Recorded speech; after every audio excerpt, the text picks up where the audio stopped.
The Quince Tree by Saki.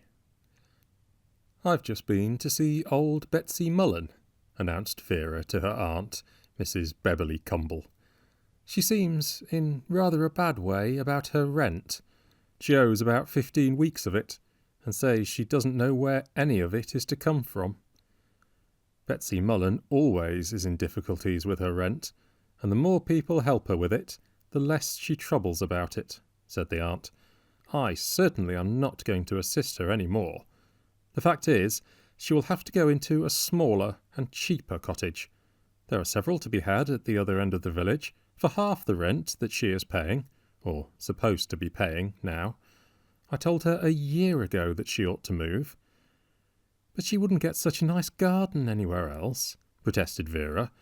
"And there's such a jolly quince tree in the corner. I don't suppose there's another quince tree in the whole parish. And she never makes any quince jam. I think to have a quince tree and not to make quince jam shows such strength of character. Oh, she can't possibly move away from that garden." "When one is 16, said Mrs. Beverley Cumble severely, "one talks of things being impossible which are merely uncongenial. It is not only possible, but it is desirable that Betsy Mullen should move into smaller quarters. She has scarcely enough furniture to fill that big cottage." "As far as value goes," said Vera after a short pause, "there is more in Betsy's cottage than in any other house for miles around." "Nonsense," said the aunt. "She parted with whatever old chinaware she had long ago." "I'm not talking about anything that belongs to Betsy herself," said Vera darkly. "But of course, you don't know what I know, and I don't suppose I ought to tell you." "You must tell me at once," exclaimed the aunt, her senses leaping into alertness, like those of a terrier suddenly exchanging a bored drowsiness for the lively anticipation of an imminent rat hunt. "I'm perfectly certain that I oughtn't to tell you anything about it," said Vera. "But, then, I often do things I oughtn't to do." "I should be the last person to suggest that you should do anything that you ought not to do," began Mrs. Beverley Cumble impressively. "And I'm always swayed by the last person who speaks to me," admitted Vera. "So I'll do what I ought not to do, and tell you." Mrs. Beverley Cumble thrust a very pardonable sense of exasperation into the background of her mind, and demanded impatiently, "What is there in Betsy Mullen's cottage that you are making such a fuss about?" "It's hardly fair to say that I've made a fuss about it," said Vera. "This is the first time I've mentioned the matter.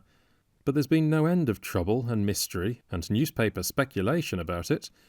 It's rather amusing to think of the columns of conjecture in the press, and the police and detectives hunting about everywhere, at home and abroad, and all the while that innocent-looking little cottage has held the secret."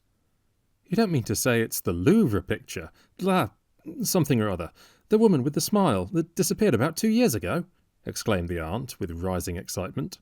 "Oh no, not that," said Vera, "but something quite as important and just as mysterious.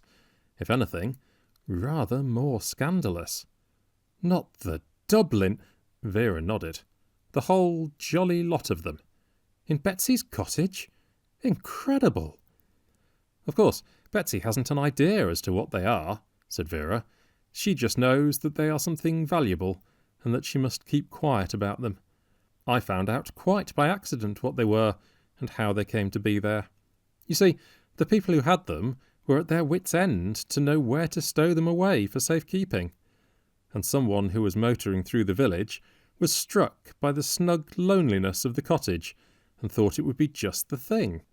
Mrs. Lamper arranged the matter with Betsy, and smuggled the things in." "Mrs. Lamper?" "Yes, she does a lot of district visiting, you know."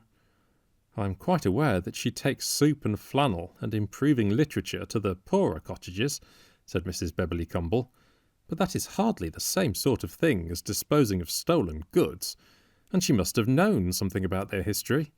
Anyone who reads the papers, even casually, must have been aware of the theft, and I should think the things were not hard to recognise. Mrs. Lamper had always had the reputation of being a very conscientious woman." Of course, she was screening someone else, said Vera.